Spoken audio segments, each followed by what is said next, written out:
그리고 이제 아까 말씀드렸던 조미수호 통상조약을 보면 이런 말이 있습니다. 요때 제3국이 한쪽 정부에 부당하게 억압적으로 행동할 때에는 다른 정부는 원만한 타결을 위해 주선을 한다.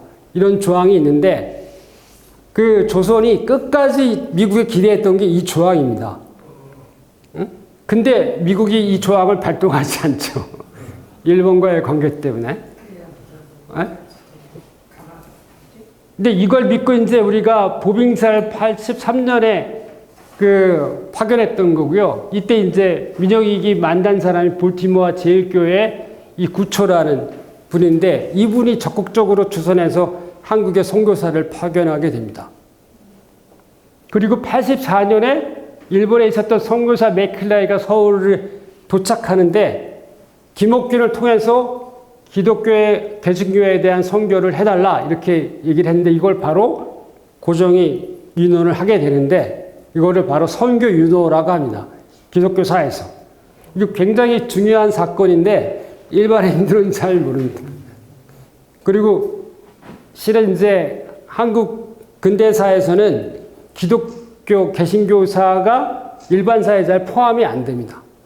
근데 이제 앞으로는 이런 기독교 개신교 부분이 일반사회로 이렇게 들어와야 한국 어떤 근대사의 어떤 좀 이렇게 훨씬 더 온전한 모습이 보여질 수 있다고 생각이 듭니다. 그래서 이런 분위기에서 19세기 말에 선교사 계일이 오게 되는데요. 여기 오면 이 양반이 그냥 놀랍니다. 한국의 그 선교 환경에 대해서. 조선은 지난 12년 짧은 기간 동안 같은 기간 일본에서는 기독교인 10명을 만들었다면 중국에서는 10명을 만드는데 40년이 걸렸고 지금 조선에는 1000명이 넘는 기독교인이 있다는 것이고요. 이게 박은식도 1904년에 뭐라고 했냐면요. 6년 동안에 기독교 숫자가 갑자기 늘어 수십만이나 됐다. 그래서 이건 세계의 교회가 함께 경탄하는 바이다. 그리고 일본 사람들은 기독교인들을 두고 배이파가 많다. 이런 얘기까지 했다고 할 정도로 19세기 말 20세기 초 기독교인들이 엄청나게 급증합니다. 그러니까 그것은 한국이 일본의 식민지로 되어가는 과정과 일정한 맥을 같이 하는 부분도 있습니다.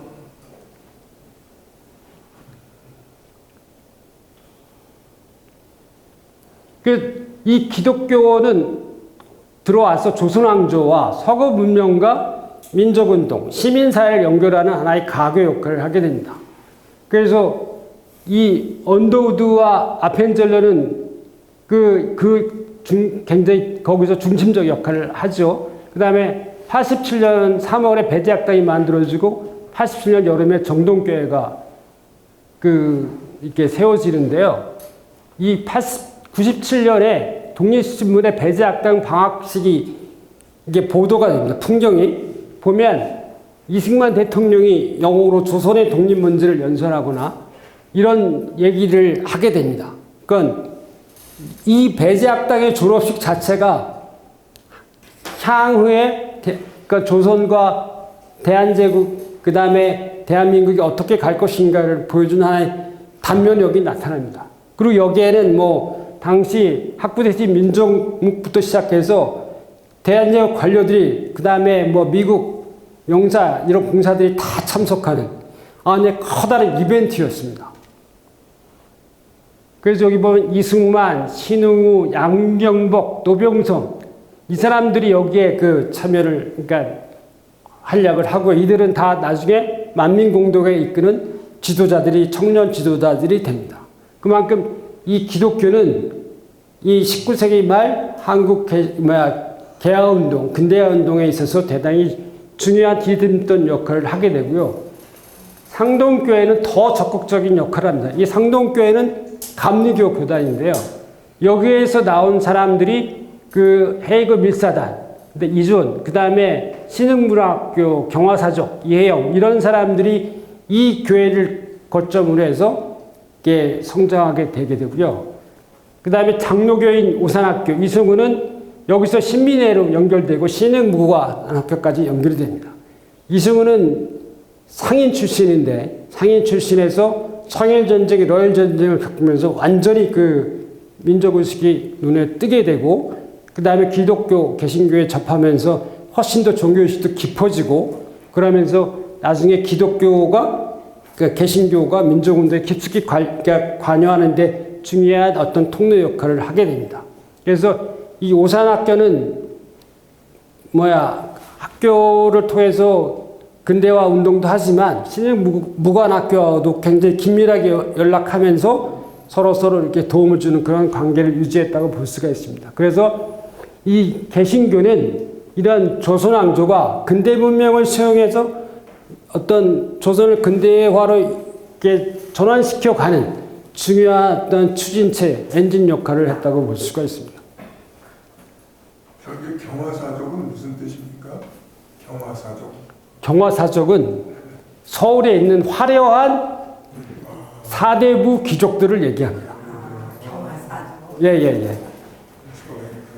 그러니까 그분들은 이제 예를 들자면 안동김 씨, 그 다음에 아까 얘기했던 경주이 씨, 그 다음에 그 반남박 씨, 이런 분들입니다.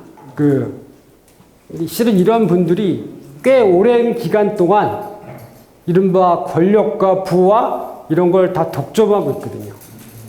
그리고 이 세력이 근대화 운동이 이제 실패하고 끝났잖아요. 그러고 나서 이제 어떤 일들이 벌어지냐면 그 개항 이후에 성장한 지주 세력들의 자손들이 일본에 유학을 많이 갑니다. 그 사람들이 1910년대에 귀국을 많이 해서 이제 나라가 일본의 지배로 들어갔잖아요. 그러니까 뭔가 이제 일본 지배하긴 하지만 우리가 이제 새로운 운동을 통해서 한국을 새로운 근대 문명을 만들어서 우리가 이렇게 독립을 할 수 있는 날을 준비하자. 그런 흐름들이 청년들한테 일어나기 시작합니다. 그 중에 그 대표적인 사람이 아까 말씀드렸던 인천 김성수와 그 친구 고아 송진우. 이런 그룹들입니다. 이 그룹들은 다 호남의 지주 후손들이거든요. 그리고 선생님 잘 아시겠지만 인천 김성수는 젊은 시절부터 폭이 좀 있었어요. 그러니까 청년인데 이 돈을 쓸 줄 알아요. 그래서 자기 친구가 어려우면 친구를 지원해서 같이 유학을 가고 또 가서 친구가 어려우면 아버지한테 돈 달래서 그 친구 도와주고 이래서 친구들 사이에서 정말 이렇게 굉장히 이렇게 뭐라 그럴까 지도자 역할을 했습니다. 이미 어릴 때부터. 그러니까 씀씀이가 좀 달랐어요. 어릴 때부터. 응?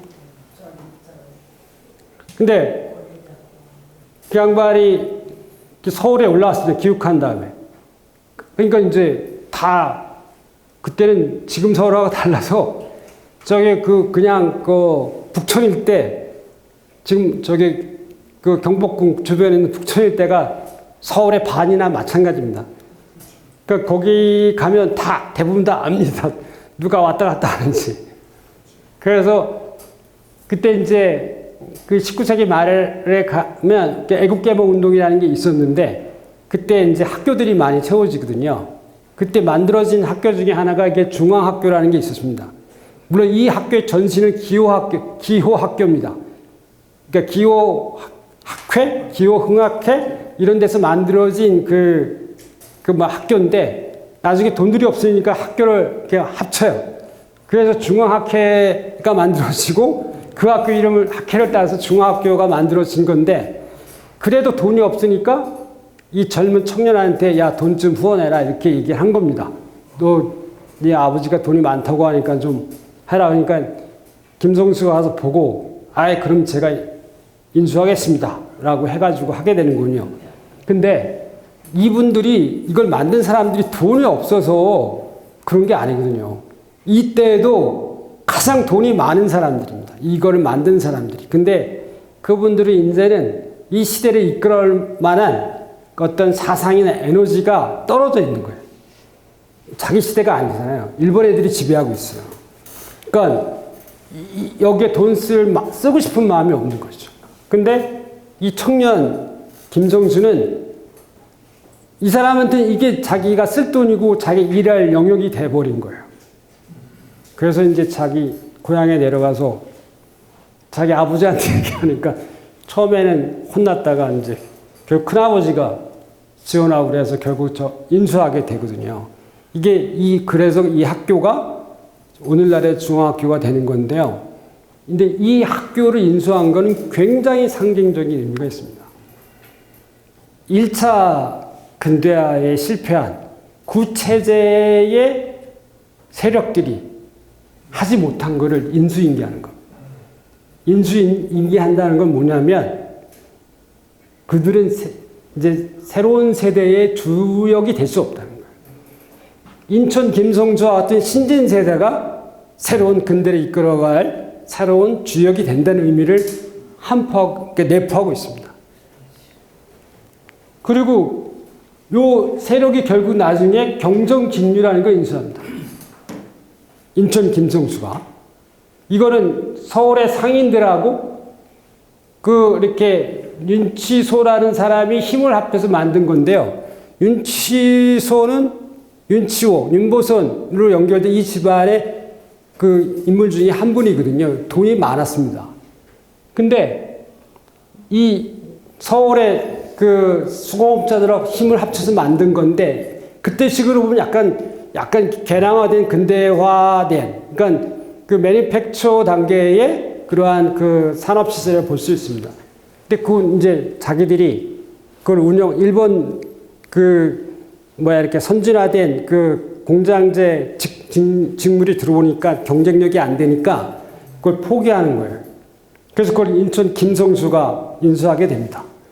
이것 또한 그런 상징적인 의미가 있습니다. 구체제의 주역들이 놓아버리는 거예요. 그걸 인천이 인수해서 뭘 만드느냐? 나중에 경성방직으로 바꾸는 겁니다. 완전히. 그래서 중학교 인수와 이 경성직류에서 경성방직으로의 전환은 새로운 세대에 의해서 새로운 근대 문명을 주도하는 새로운 주역이 등장한 그런 의미를 내포하고 있습니다. 그래서 이 세력은 조선이 내륙의 상업이 해양무역으로 확장되는 과정에서 이런 지주층이 성장한 것이고 이 사람들은 조선왕족 관료제로부터 굉장히 자유로운 사람들입니다. 상당히 이 세력들은 조선왕조와 긴밀하게 연결되어 있다면 이 세력은 진취적 지주 세력은 이들로부터 좀 자유롭습니다. 그래서 근대적 문명을 굉장히 빠르게 흡수할 수 있었고 민족적 위기에 대해서도 감수성이 훨씬 높았습니다. 그래서 유학과 사업을 통해서 새로운 어떤 엘리트층들이 형성되고 그게 경제적, 정치적, 사회적 새로운 어떤 엘리트층을 구성하게 되면서 새로운 한국을 만들 수 있는 어떤 저변이 만들어지게 됩니다. 그래서 이 사람들에 의해서 결국은 한국의 3.1운동으로 이렇게 연결이 됩니다. 여기 보면 국제질서가 세력균형에서 집단안보로 이행이 시작됩니다. 1919년에. 그게 윌슨의 민족 자결주의거든요. 1917년에 미국이 1차 세계대전에 개입하기 시작하거든요. 1차 세계대전에 미국이 개입한다는 것은 무슨 얘기를 하냐면 영국이 주도하는 질서에 미국이 개입하기 시작한다는 겁니다. 그래서 나중에 국제연맹이라는 게 만들어지잖아요. 물론 국제연맹에 미국의 국내 세력이 반대해서 가입은 못했지만 새로운 어떤 공동안보에 의한 집단 국제질서가 만들어진다는 것입니다. 그 전에는 세력균형에 의한 국제질서였습니다. 그래서 1902년에 만든 영일동맹은 1815년에 나폴레옹 전쟁 끝나고 나서 만든 비인회의라는 게 있습니다. 예, 비인회의가 19세기 초가 1902년에 20세기 초 영일동맹으로 연결되는데 이거는 유럽에서 시작된 영국 주도의 국제질서가 1902년 영일 동맹에 의해서 동아시아까지 확장된다는 것입니다. 일종의 19세기판 영국 주도의 미국 국제 질서가 완성된다는 걸 의미하는 것이고요. 그 선상에서 러일 전쟁과 한국의 일본의 식민주의 전락 이것까지 다 연결되는 하나의 하나의 패키지라고 볼 수가 있습니다. 근데 요 군영에서 이때 안보를 이행하는 과정에서 균열이 나타나는데, 왜냐하면 윌슨 대통령이 이제 구체제에서 식민주 됐던 사람들을 민족의 해방과 자결을 주자는 그런 주장을 하게 되는 겁니다. 물론 일본은 제1차 세계대전 당시에는 연합군의 일원이었기 때문에 그 대상이 아니긴 했지만 한국인들은 그것에 엄청나게 큰 영향을 받게 되는 것이죠. 그래서 이때 강력한 어떤 독립운동이 일어날 수 있는 원천이 되고 그 세력 중에 하나가 기독교 세력이기도 했습니다. 그래서 이때에 그 밑바탕을 움직였던 사람들이 인천 김성수, 그 다음에 고아 송진우, 그 다음에 천도교의 최린, 그 다음에 최남선, 이런 사람들이 다 한마부터 형성된 아주 젊은 지식인들이거든요. 이들이 다 거중 조정 역할을 해서 그러니까 기독교, 그 다음에 천도교, 불교 이 세력을 묶어낸 것입니다. 근데 정말 이게 재미난 현상 중에 하나가 뭐냐면 그 사람들은 그 시대로 지금은 유명하지만 우리 후배들한테 후손들한테 그 당시로 본다면 그 사람들은 이렇게 유명한 사람들이 아닙니다. 그래서 이분들이 누구죠? 김윤식, 윤용구, 한규설, 박영호, 윤치호 이분들을 찾아갑니다. 찾아가서 당신들이 좀 나서주시오. 이 운동을 이끌어주세요. 이렇게 부탁을 합니다. 근데 공교롭게도 이분들이 다 거절을 합니다. 그래서 뭐라고 그랬냐면 최린이라는 사람이 자기 자서전에 재불차오 이대 이 인재라는 거는 다른 시대에서 빌려올 수 없다라는 말을 합니다. 이 말은 왜 했냐면 우리가 아니라 이 사람들을 데리고 와서 해야 된다는 얘기예요. 결과적으로. 왜냐하면 이 사람들이 그 사람들이 이들이 당대의 지도자급이었기 때문에 이분들이 해야 된다고 생각했던 거예요. 근데 이분들은 역설적으로 자기가 그 시대를 담당할 수 없다는 걸 스스로 선언한 거나 마찬가지입니다. 거절했으니까. 그리고 실질적으로 지역은 바로 이러한 기독교에서 새로 성장한 세력, 그 다음에 천도교, 그러니까 이른바 다 이게 비주류거든요. 조선왕조의 다 비주류 세력들입니다. 불교, 이 세력들이고 그 밑에 있었던 게 이제 인천 김성수랄까, 그 다음에 고아 송진우랄까, 이런 비주류였던 사람들이 이른바 이 33인 이런 새로운 어떤 지도자 그룹으로 포함되게 됩니다. 그래서 이런 새로운 시민 세력에 의해서 한국의 1919년 3.1운동이 일어나게 되는 거거든요. 그리고 이때에 이른바 이 정말 기가 막힌 거 시민적 거버넌스라는 게 만들어져요. 정말 상대방을 존중하고 서로 이렇게 의사소통이 정말 잘 됩니다. 물론 이렇게 중간중간에 서로 의견 충돌도 있고 막 그랬지만 결과적으로 정말 상대방을 존중하면서 이게 거버넌스가 잘 이루어져가지고 정말 3.1운동이 성공적으로 이렇게 운영될 수 있게끔 그러한 어떤 형태를 만들어냅니다.